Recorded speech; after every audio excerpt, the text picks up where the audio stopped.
Hello guys, Isa lifestyle വ്ലോഗിലേക്ക് എല്ലാവർക്കും സ്വാഗതം.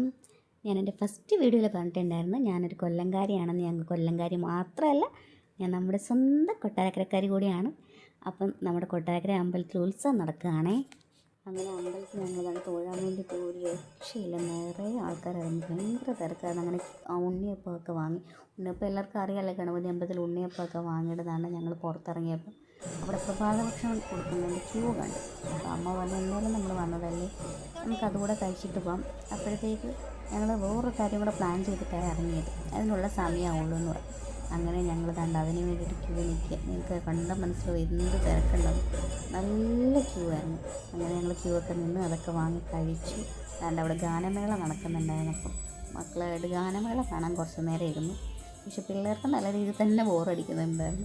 കുറച്ച് നേരമൊക്കെ അടങ്ങിയിരുന്നു. അത് കഴിഞ്ഞപ്പോഴത്തേക്ക് ബഹളം തുടങ്ങി. ഇതിൽ മാക്സിമം പിടിച്ചിരുത്താൻ പറ്റുന്ന രീതിയിൽ ഞങ്ങൾ പിടിച്ചിരുത്തി പിള്ളേരെ. കുറച്ച് നേരം കണ്ട് ശ്രദ്ധിച്ചൊക്കെ ഇരിക്കുന്നുണ്ട്. മറ്റേ ആൾ ബഹളം തുടങ്ങിയിട്ടുണ്ട്. അയാൾ അമ്മയുടെ മടിയിൽ നിന്ന് ഇറങ്ങിയിട്ടതാണ്ട് എന്തെങ്കിലുമൊക്കെ കുരുത്തക്കേടുകൾ കാണിക്കാം എന്നാലോചന മടിയിൽ നിന്ന് ഇറങ്ങി തുടങ്ങിയതാണ്ട് അടുത്ത പരിപാടികളൊക്കെ തുടങ്ങിയിട്ടുണ്ട്. എവിടുന്നും ഒരു നോട്ടീസ് കിട്ടി. കുറച്ച് നേരം അതുമായിട്ട് കളിക്കും. ഇനി അധികം നേരം ഇവിടെ ഇരുന്ന് കഴിഞ്ഞാൽ നമുക്ക് പ്രശ്നവും ബാക്കിയുള്ളവർക്കും പ്രശ്നമാണെന്ന് മനസ്സിലായതുകൊണ്ട് അമ്മ പറഞ്ഞ് ശരി, ഇനി വാ നമുക്ക് പോകാം. അങ്ങനെ ഞങ്ങളുടെ നേരത്തെ പ്ലാൻ എന്തെന്ന് പറഞ്ഞാൽ ഞങ്ങൾക്ക് സിനിമ കാണാനായിരുന്നു. അങ്ങനെ ഞങ്ങളുടെ കൊട്ടാരക്കര മീനർവായസിൽ ഞങ്ങൾ വന്നിട്ടുണ്ട്. എന്തിനാണെന്നറിയാമോ? നമ്മുടെ തുടരെ സിനിമ കാണാൻ വേണ്ടിയിട്ടായിരുന്നു. അങ്ങനെ പിള്ളേർ അടങ്ങി കൊണ്ടിരിക്കണമെങ്കിൽ എന്തെങ്കിലും കഴിക്കാനും കുടിക്കാനും വാങ്ങി കൊടുക്കണം. അങ്ങനെ അതൊക്കെ വാങ്ങി കൊടുത്ത് അവരുടെ വയറൊക്കെ നിറച്ചതിന് ശേഷം ഞങ്ങൾ സിനിമ കാണാനിരുന്നു.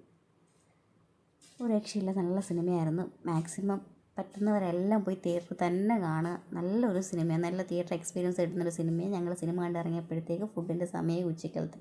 അപ്പോൾ ഞങ്ങൾ കയറി ഒരു മന്തി കഴിച്ചു. പിള്ളേരുടെ വയറാദ്യം നിറച്ച് അവരെ കളിക്കാൻ വിട്ടിട്ട് ആണ് ഞങ്ങൾ കഴിക്കുന്നത്. അല്ലെങ്കിൽ നമുക്ക് രണ്ടു പേർക്കും കഴിക്കാൻ പറ്റിയില്ല. അതുകൊണ്ട് പിള്ളേരെയൊക്കെ പിള്ളേരെ കഴിപ്പിച്ച് ഓക്കെ ആയതിനു ശേഷം ഞങ്ങൾ തിരിച്ച് വീട്ടിലേക്ക് പോന്നു. തിരിച്ച് ഞങ്ങൾ വീട്ടിലേക്ക് വരുന്ന കാഴ്ചകളാണ് നിങ്ങൾ കാണുന്നത്. ഞങ്ങൾ ഓട്ടോയിലായിരുന്നു വന്നത്. പിള്ളേരൊക്കെ നല്ല രീതിയിൽ ക്ഷീണിച്ച് നല്ല ഉച്ച സമയമായിരുന്നാണ്ട് വീട്ടിൽ വന്ന് അവർക്കൊരു മാസ്കൊക്കെ വാങ്ങിക്കൊടുത്ത്, ഒരു ഹൾക്കിൻ്റെയും ഒരു സ്പൈഡർമാൻ മാസ്കൊക്കെ വാങ്ങിക്കൊടുത്ത് അതൊക്കെ കിട്ടിയതിൻ്റെ സന്തോഷത്തിലാണ്ട് ഇവിടെ കളിച്ചുകൊണ്ടിരിക്കുക. എനിക്കറിയത്തില്ല ഇത് എവിടെ നിന്നൊക്കെ പഠിച്ചതെന്ന്. സ്പൈഡർമാൻ എങ്ങനെയാണ് കാണിക്കുന്നതെന്നൊക്കെ എനിക്ക് കാണിച്ചു തരുന്നുണ്ട്. ഇതൊക്കെ എങ്ങനെ പഠിച്ചു എന്ന് എനിക്കറിയത്തില്ല. ഈ യൂട്യൂബിലൊക്കെ വീഡിയോസ് കണ്ടിട്ട് പഠിക്കുന്നതാണെന്ന് അമ്മ പറഞ്ഞു. അപ്പോൾ ഇത്രയേ ഉള്ളൂ ഇന്നത്തെ ദിവസം. Tata bye bye, see U.